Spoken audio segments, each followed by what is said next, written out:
Selon l'UNICEF, une femme sur 8, ce qui représente environ 370 millions de femmes à travers la planète, ont subi un V ou une agression à caractère S avant leurs 18 ans.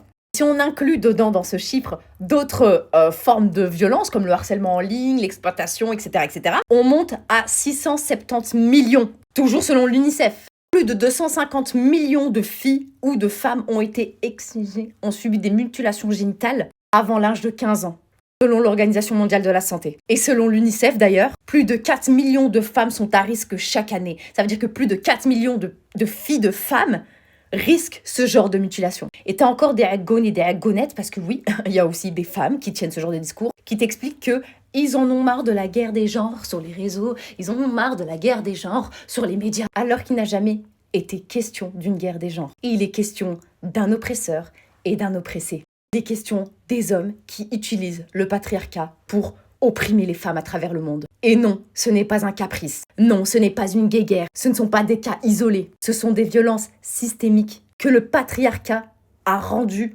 normales. Que les hommes, en se protégeant les uns des autres, en refusant d'accepter leurs responsabilités collectives dans les violences perpétrées envers les jeunes filles et les femmes et toutes les personnes sexisées de manière générale, tendent à protéger. Ils protègent ce système en refusant leurs responsabilités collectives dedans. Donc non, il n'y a pas de guerre de genre.